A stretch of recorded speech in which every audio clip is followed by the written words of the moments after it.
सभी को नमस्कार। दोस्तों, आज के इस वीडियो में हम बात करेंगे कि जो सिल्वर और गोल्ड के अंदर जो ये बड़े-बड़े मूव आपको लास्ट वीक में देखने को मिले। जैसे ये वाला मूव जो आया, ये 12 तारीख का मूव था, ये 13 तारीख का मूव था और ये 14 तारीख का मूव था। इस बार सिल्वर और गोल्ड के अंदर इतना काम क्यों कम देखने को मिला, और जो इतने बड़े-बड़े मूवमेंट हुए उसके बावजूद भी गोल्ड और सिल्वर के अंदर बटरफ्लाई की स्ट्रेटजी हो या सीआर की स्ट्रेटजी हो, उसके अंदर कोई खास काम देखने को नहीं मिला। उसके अंदर देखिए कई सारे रीजन थे।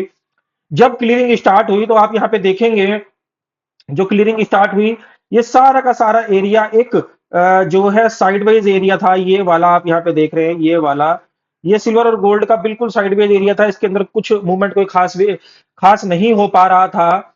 उसके बाद एकदम से सडनली ये वाला मूवमेंट ये 12 तारीख को क्रिएट हुआ, जिसके अंदर सिल्वर 1,57,000 से 1 लाख करीबन करीबन 1,68,000 तक, 1,66,000 तक पहुंच गई। इस वाले मूव के अंदर ये 1,57,000 से लेके 1,66,000। तो उसकी वजह से क्या हुआ कि पहले लोग कॉल के अंदर इन द मनी होते चले गए। अगर हम बटरफ्लाई की बात करें कि कॉल के अंदर इन द मनी होते चले गए, और जिन लोगों ने बदले बेच भी रखे थे ये सोच के कि बाजार के अंदर इस बार कोई खास मूव नहीं हो रहा, तो वो क्या कर रहे थे, वो कॉल की साइड भी काम कर रहे थे, क्योंकि बाजार के अंदर कोई दिशा से निर्धारित नहीं थी। कॉल की साइड भी काम कर रहे थे, पुट की साइड भी काम कर रहे थे।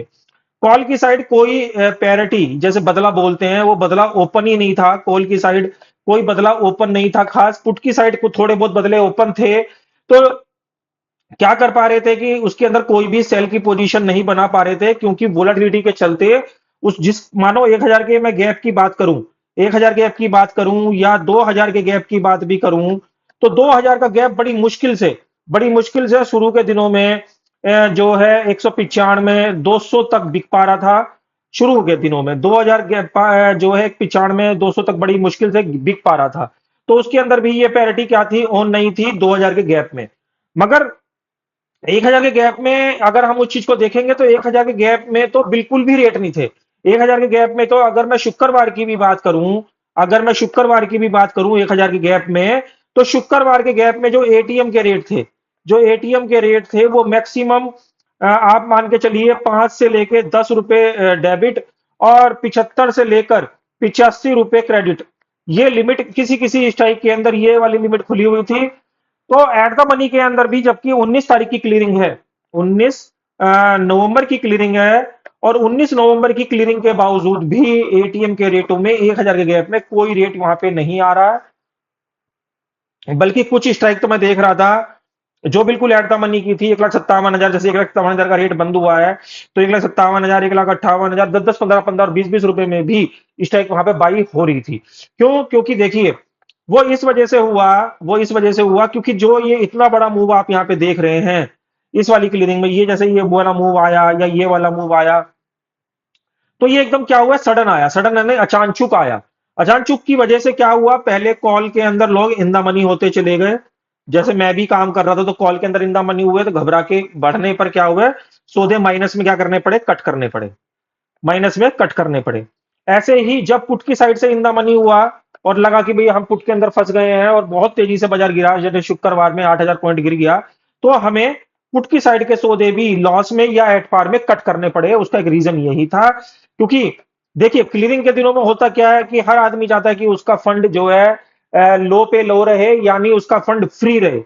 मगर अगर फंड ऐसे इन द मनी वाले सिचुएशन में फंस जाता है, तो जैसे क्लियरिंग के दिन आएंगे, जैसे मंडे है, ट्यूसडे है या वेनसडे है, या उससे अगले हफ्ते गोल्ड जो है मिन्नी की और बड़ी सिल्वर की क्लियरिंग है 26 तारीख की, तो आदमी चाहता है कि भाई मेरा फंड जो है फ्री रहे उसके अंदर।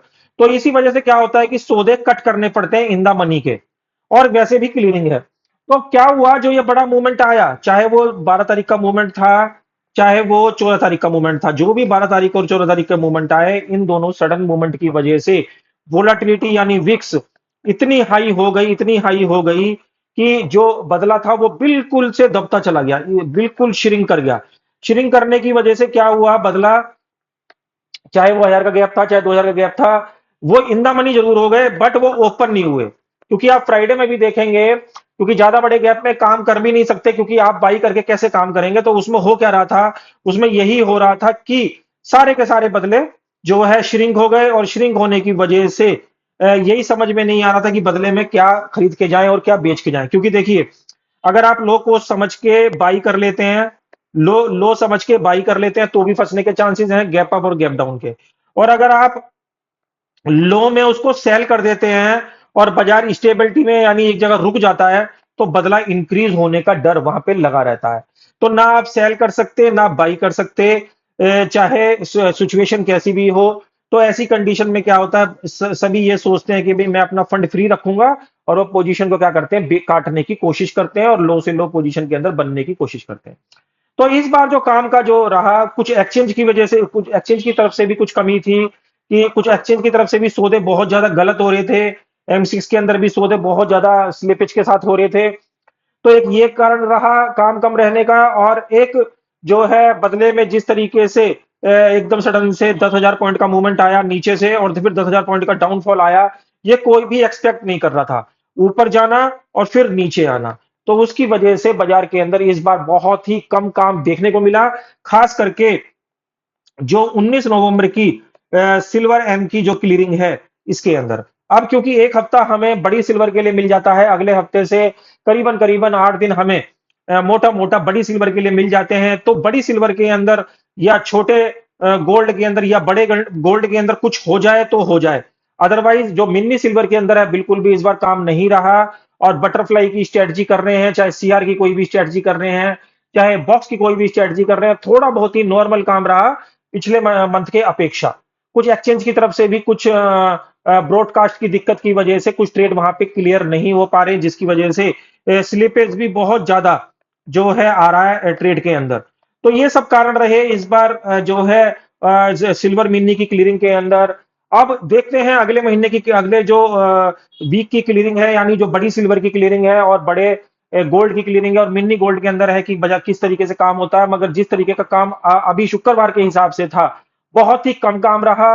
और आगे जब भी पता लगेगा कि बाजार के अंदर किस तरीके का मूवमेंट रहता है। अगर बाजार के अंदर इसी तरीके से सडन मूवमेंट होते हैं ऊपर के और नीचे के, तो काम बहुत कम होने की आशंका है। और अगर बाजार में काम एक स्टेबल केस में रहता है कि बाजार की मूवमेंट गोल्ड की भी और सिल्वर की भी इस तरीके से एक स्टेबिलिटी के अंदर होगी, तो गोल्ड के अंदर भी अच्छा काम होने की उम्मीद है और सिल्वर के अंदर भी अच्छा काम होने की उम्मीद है, बड़ी सिल्वर के अंदर। तो ये सब चीजें जो मैंने आज के वीडियो में आपसे डिस्कस करी, वो केवल एक नॉलेज के रूप में मैंने ये वीडियो बनाया कि इस महीने काम का जो एक तेजी थी पिछले महीने तक, वो आज इस वाले महीने के अंदर स्टॉप होती दिखाई दे रही है। कहीं ना कहीं उसका इंपैक्ट यही रहा कि शुरू के दिनों में जो एक मूवमेंट था, वो एक डल मूवमेंट था, और उसके बाद 12 तारीख के मूवमेंट और 14 तारीख के मूवमेंट में जो एक सडन मूवमेंट हुआ, उसकी वजह से ना तो जो है कॉल के साइड के सौदे हो पाए और ना पुट के साथ के सौदे हो पाए। वो दोनों ही सौदे इन द मनी में कन्वर्ट हो गए, और जिनको लॉस में ट्रेडर को कहीं ना कहीं काटना पड़ा इतनी बड़ी मूव होने के बाद। तो आशा करता हूं ये जो यूजफुल नॉलेज मैंने आज के वीडियो में आपके साथ शेयर करी, ये कहीं ना कहीं आपको अच्छी लगी होगी, आपके कहीं ना कहीं काम आएगी। ऐसी नॉलेज भरे वीडियो मैं आपके लिए आगे भी लेके आता रहूंगा। अगले वीडियो का इंतजार करें। तब तक एक ही बात बोलूंगा, ओम नमो भगवते वासुदेवाय नमः।